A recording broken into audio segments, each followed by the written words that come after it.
Hello friends, welcome to IAS PCS केंद्र। Friends 100 pages note series के अंतर्गत इस वीडियो में हम एंशिएंट इंडिया को कंटिन्यू करेंगे।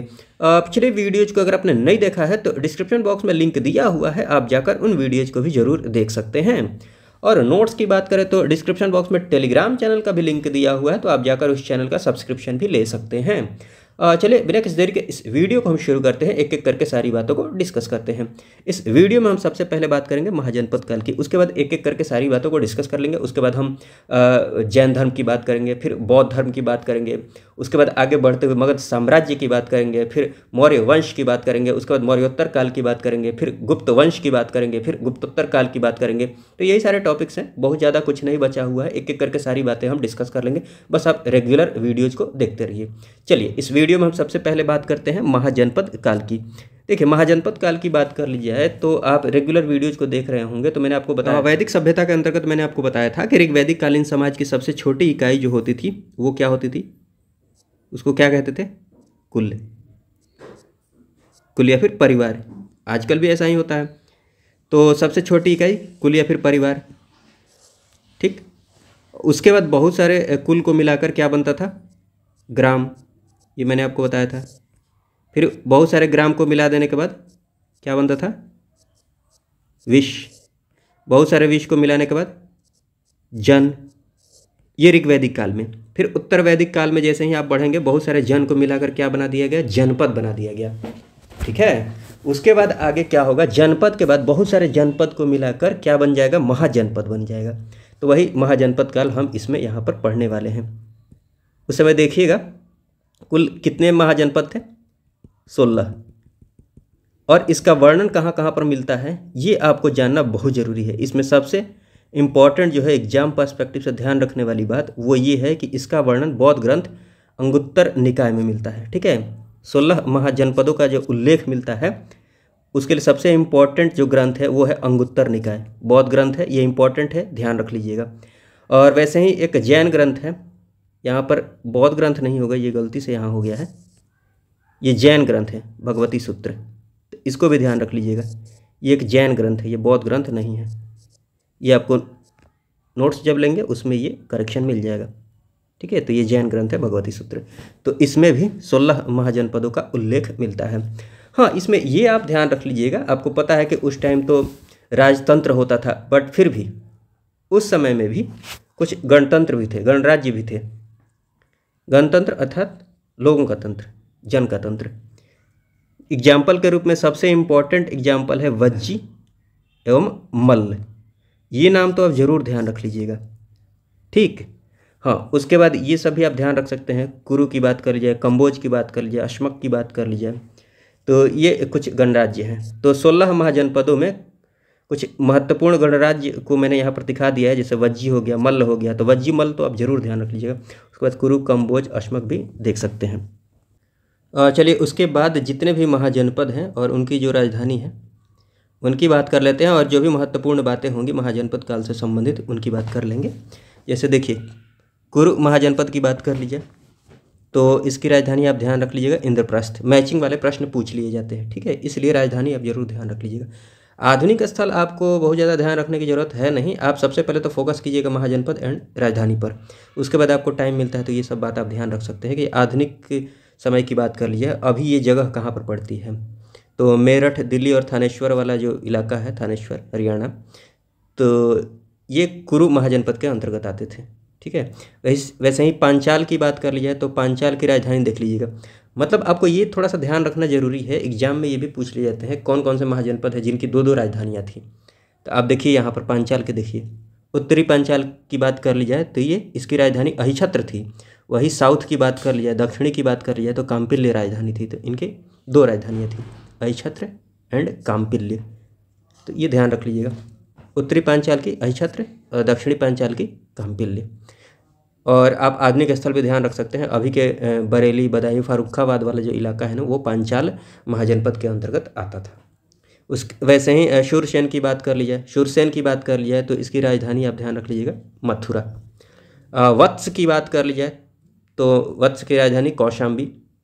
और यहाँ पर आप देख सकते हैं कि आधुनिक स्थल के अंतर्गत आप देख सकते हैं कि वर्तमान का जो प्रयागराज और बांदा वाला इलाका है वो वत्स महाजनपद के अंतर्गत आता था।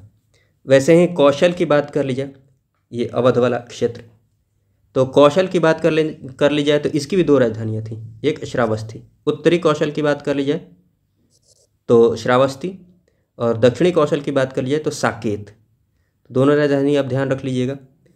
और ये क्वेश्चन कभी कभी मतलब पीसीएस वगैरह में पूछ लिया गया है। श्रावस्ती की बात कर लें, श्रावस्ती की बात कर ली जाए तो इसका जो स्ट्रक्चर है, इसका जो डायमेंशन है, नगर विन्यास की बात करी जाए तो ये लगभग मतलब अर्ध चंद्राकार है। ठीक है, अर्ध चंद्राकार माने आधा चंद्रमा के समान इसका शेप कुछ बना हुआ है। तो ये बस ऐसे ही आप ध्यान रख सकते हैं। श्रावस्ती का जो नगर विन्यास है वो कैसा है, अर्ध चंद्राकार है, आधे चंद्रमा के आकार का है। और उसके बाद बात करें, और उसके बाद मल्ल महाजनपद की बात कर ली जाए तो इसकी राजधानी आप कुशीनगर ध्यान रख लीजिएगा, ये तो आपको याद ही होगा, जो वर्तमान देवरिया वाला क्षेत्र है।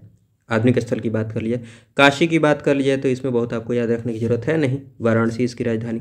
अंग की बात कर ली जाए तो ये इंपॉर्टेंट है। वर्तमान देखिए भागलपुर और मुंगेर वाला जो इलाका है, तो बिहार के जो एग्जाम दे रहे हैं उनके लिए इंपॉर्टेंट है। हाँ, राजधानी की बात कर ली जाए तो इसकी राजधानी थी चंपा, आप याद रख लीजिएगा, इंपॉर्टेंट है।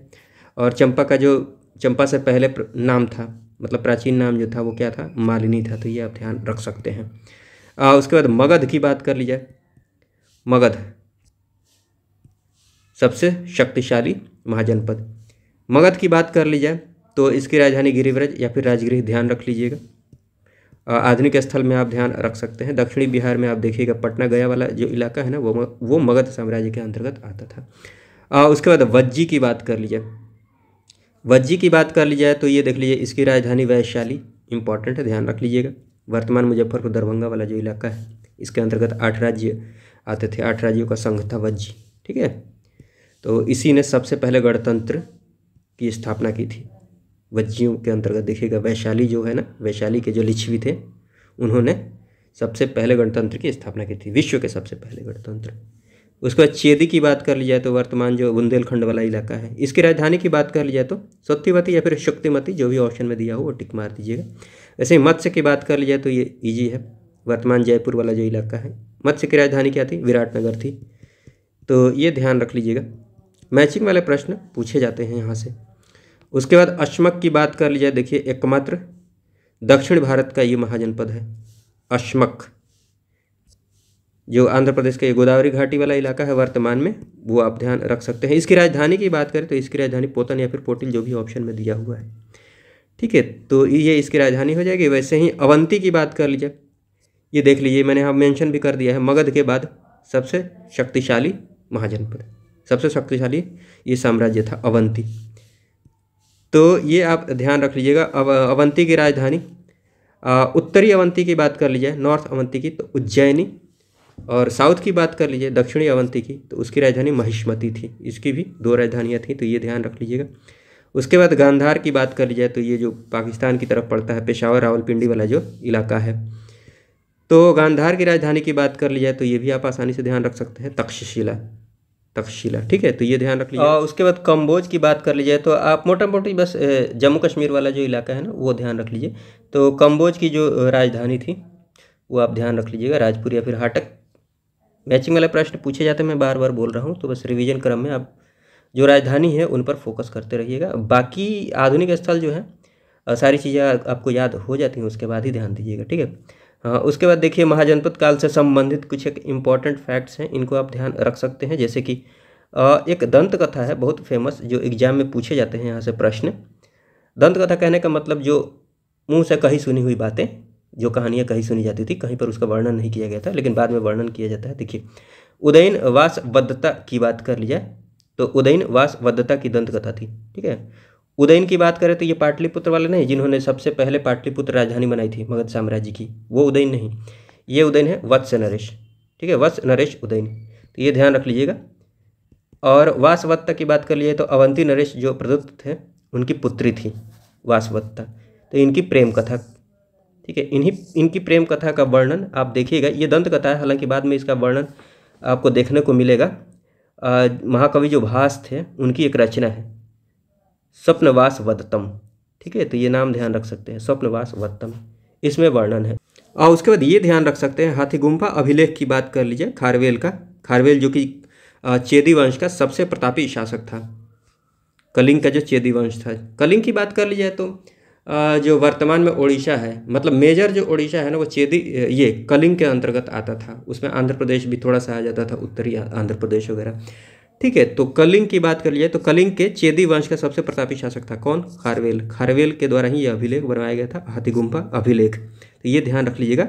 इसमें वर्णन जो किया गया है वो ये है कि जो पद्मनंद था मगध साम्राज्य का, नंद वंशीय शासक था, तो पद्मनंद के द्वारा कलिंग में नहर खुदवाए जाने का उल्लेख मिलता है। कहाँ पर? हाथी गुम्फा अभिलेख में।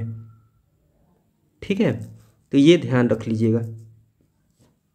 उसके बाद बात कर लीजिए, ये खारवेल का हाथी गुम्फा अभिलेख था जिसमें ये वर्णन मिलता है, तो ये ध्यान रख लीजिएगा। उसके बाद बात करते हैं, उसके बाद आगे हम जैन धर्म की बात करेंगे, फिर बौद्ध धर्म, उसके बाद एक एक करके सारी बातों को डिस्कस कर लेंगे। इस वीडियो में बस इतना ही रहने देते हैं। चलिए, इस वीडियो को देखने के लिए आपका बहुत बहुत धन्यवाद। जय हिंद, जय भारत।